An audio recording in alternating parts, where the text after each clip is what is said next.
Yeah, let's take a look at this article that was put up on the San Francisco Chronicle, reading it via Apple News Plus. What would happen if the government took over the gig economy? Written by Solil Ho on January 30th, 2024. A few months ago, I was in a grocery store and I heard shrieking at the seafood counter. A frustrated woman was pointing her phone at the various fish, struggling to communicate in halting English with someone on a video call. She was confused about all the salmon options behind the glass counter. From the look of the phone, she was an Instacart shopper. I've seen more and more scenes like this during the past few years, though none as tense as the fish encounter. Grocery stores have taken on almost gladiatorial atmospheres. Gladiatorial atmospheres. And I'm not just talking about the Berkeley Bowl on a Sunday afternoon. So, I guess this is what, I don't know. I've only been to San Francisco once. I happen to live in Los Angeles. And I happen to have been in and outside a lot of grocery stores. From what I can tell, maybe this is just anecdotal evidence, but they have not turned it into anything close to gladiatorial atmospheres. I know Costco parking lots and Super King parking lots in particularly, they get really busy. Can be really hard to find a parking spot at either of those locations, although some Super King locations are better than others. But for the most part, grocery stores in Los Angeles are pretty chill. They're not gladiatorial atmospheres. City streets are clogged by double-park delivery drivers hoping to shave a few precious minutes off the pickup time.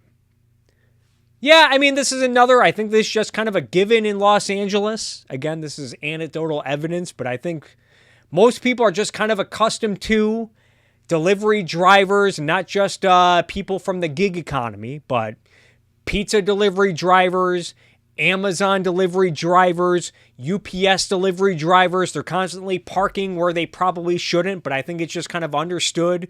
That's just the name of the game.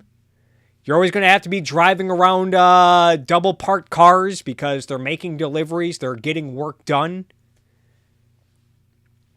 Gig work has created a combative, stressful atmosphere in these places that stinks of desperation and labor exploitation. Now, go back to the first paragraph. Like, a lady, I guess, was she was frustrated that she didn't know which fish was which.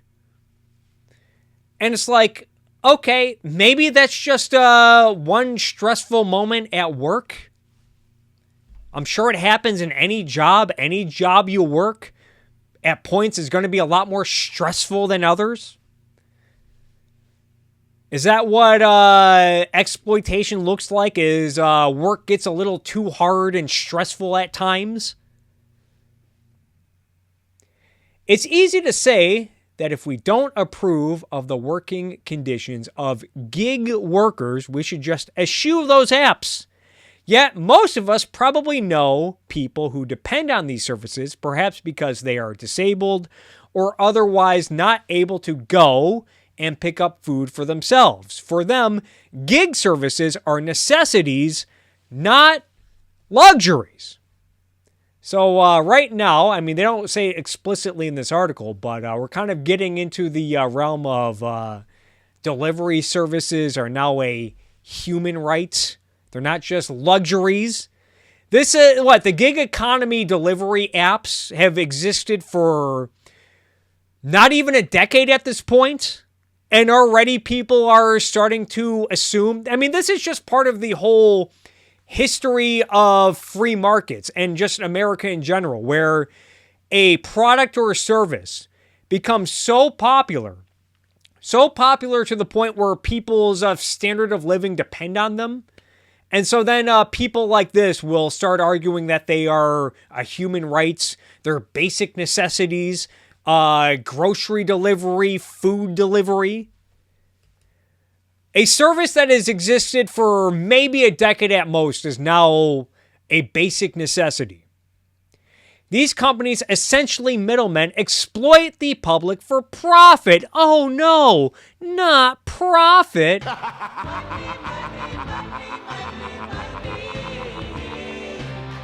Of course, I'm not sure that these services would exist without greedy entrepreneurs and tech companies looking to make some money. But what if they did not need to make enough money to appease venture capital and private equity firms? Could we square that circle if gig work was a public utility? Are they trying to turn everything into a fucking public utility these days? Internet service, social media. In The Conversationalist, journalist S.E. Smith writes, the gig economy has been a tremendous boon for the disability community, opening pathways of connection, communication, resources, and employment to people who are more at risk of being socially, economically, and medically isolated. Amid increasing costs for medical care and a looming care worker shortage, TaskRabbit, DoorDash, Uber, and other companies are filling in the gaps. Isn't that interesting? How corporate greed is making it easier for people with disabilities to live a comfortable life. They're making it easier for people to live a comfortable life, and now people are all mad because they dare make a profit off of it. How do we acknowledge that rather than having a society address issues, we are going to just let the gig economy take care of it? Smith asked when we spoke on the phone. It's marginalized workers who tend to do the gig jobs, too. Disabled people, caretakers, and Latino and Black people who may not fit into the regular 9-to-5 working world. Why would they think that Latino and Black people are unable? Isn't that kind of racist to make that assumption? For a variety of reasons, Smith called unregulated gig work a form of mutually assured destruction. Unregulated gig work, as if the gig economy is just unfettered, unregulated. Not in California. Of undervaluing social solutions to our problems in favor of, oh, get this, guys, more individualistic, profit-driven ones. Yeah, and imagine trying to pitch this idea that we're about to get into. This idea like, well, we can't let the gig economy, service disabled people who rely on delivery services. Well, was anyone going to city halls or going to Congress, going to state-level legislatures before the big bad gig economy came around and just made life comfortable for everyone? Was anyone going to government institutions and lobbying them to figure this out? Imagine presenting this idea like, it might cost hundreds of millions of dollars to develop the software and logistics and infrastructure necessary to get this stuff off the ground. How are you going to get that money? Who the fuck knows? And then it just so happens that greedy entrepreneurs in the tech world fill this gap in pursuit of making a profit. And now they're being accused of exploiting people for willingly paying for these services. Haste and efficiency are the only ways to ensure you make a minimum wage. The companies certainly will not help you given the millions that they've invested in bypassing California labor and employee benefit laws via 2020's Proposition 22. As an unprotected gig worker, your pay could be impacted by traffic, a backed-up kitchen, low customer ratings, declining orders, or taking too long to shop. That's not true in California. The way Prop 22 works is it basically allowed the gig economy to operate as is, but it added some terms and conditions. One of which was that as long as you are on the clock, you will get paid at least 125% of the local minimum wage plus tips, and you also get kickbacks for every mile you drive. I think it's something like 45 or 55 cents per mile. You get recompensated for mileage on your vehicle. And so if you are on the clock and the kitchen is taking too long, you're going to get paid for that order. You're going to get paid for that time that is taking too long.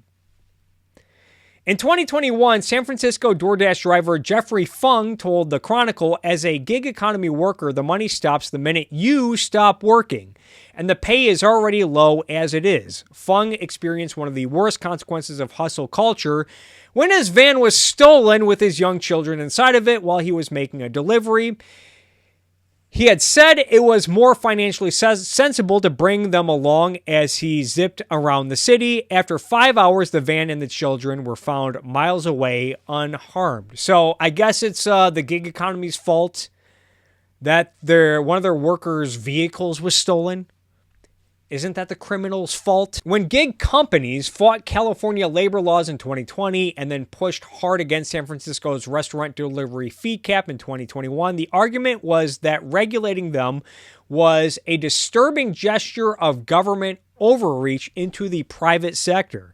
You're goddamn right. Despite praise for the fee cap policy from city's restaurants, Mayor London Breed criticized the Board of Supervisors' ordinance as unnecessarily prescriptive in limiting the business models of the third-party organizations, overstepping what is necessary for the public good. We'll likely hear more of the same this year with the onset of the Labor Department's new rules on gig worker classification, which may override Prop 22 and classify gig contractors as employees entitled to benefits. You know, this is something that Elizabeth Warren, Miss Democracy, I talked about this the other day. She likes to go on Stephen Colbert's show and talk about how confident she is in democracy and the will of the people, speaking their voice. Yet in California, the people spoke. They went and voted in favor of Prop 22 to get rid of the AB 5 law in California, or at least exempt the gig economy from the AB 5 law. Otherwise, it's still on the books. Doesn't want to pass this legislation through Congress.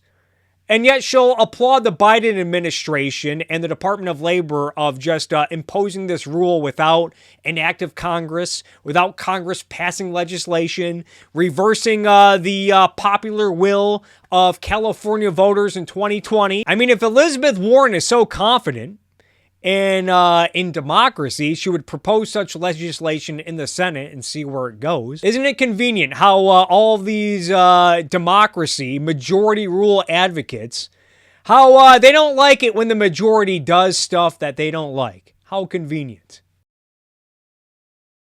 So why not skip over the private sector concerns and let the government take over the gig economy? No offense, but it sounds like some fucking commie gobbledygook.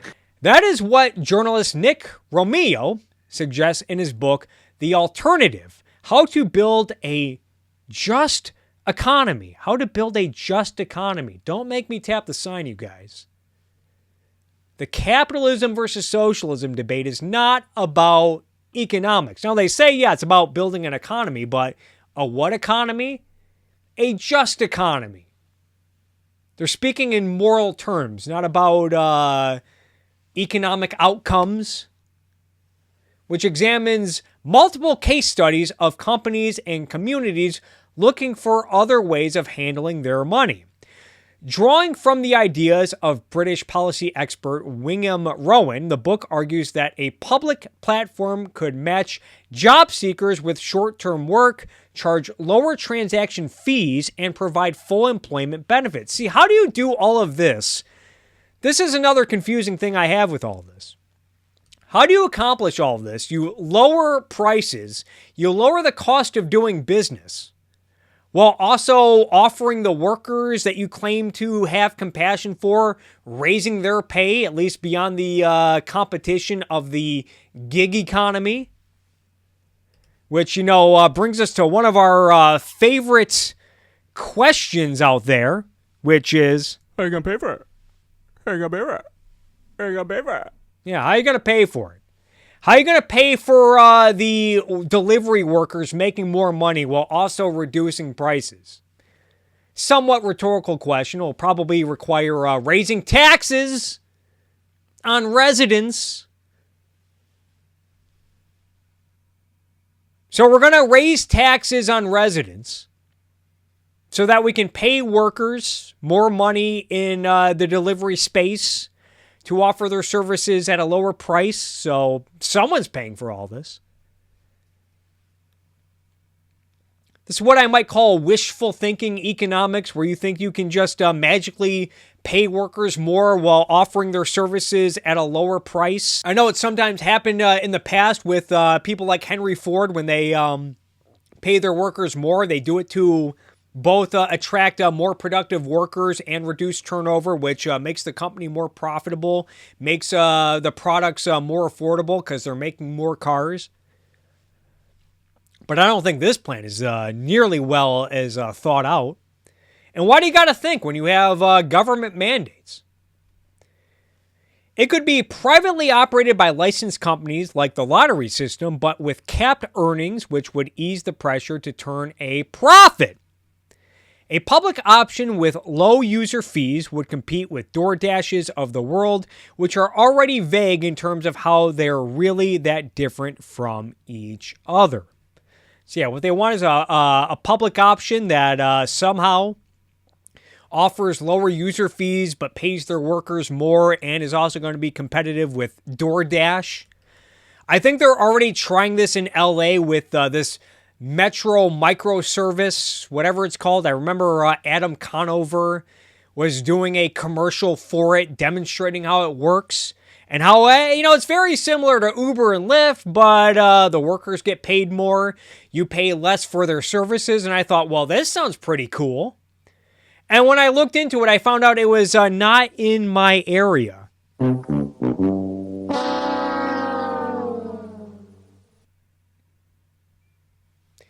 It might sound like a pipe dream. You're goddamn right. But workforce boards in Ontario, Canada, Portland, Oregon, Long Beach, and Louisville, Kentucky already hope to launch their own versions of this idea. Well, we'll see how all that works out.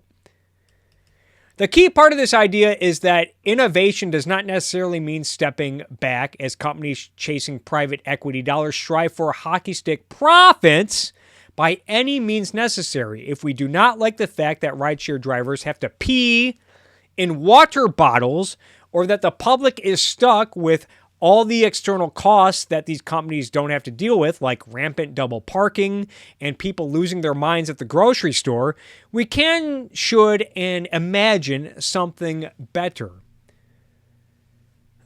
So this is what people at the San Francisco Chronicle are thinking about. And how come we don't play this same game, by the way, with stuff like food? Food, which, people do need to eat every day to survive, to not die. Yeah, for the most part in America, and I know there are like subsidies for farmers and some other improper government interventions that in some ways makes more food more expensive than it has to be and has other distortive effects. But for the most part, in America, farms are privately owned. And throughout the history of America, food prices have become more and more and more affordable. On top of that, you have greedy corporations like Walmart finding better ways to distribute food at lower prices, and they do so while making a profit.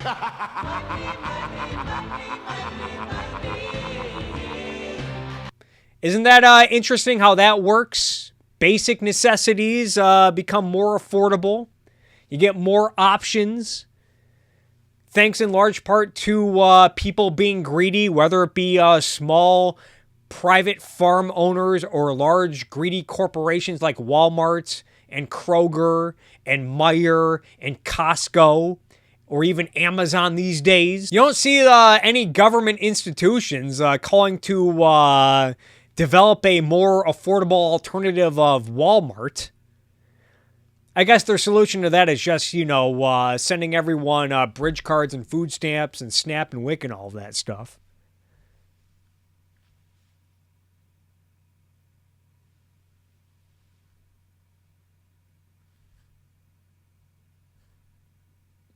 But yeah, this is what they're talking about these days. They want to turn the gig economy into a public utility.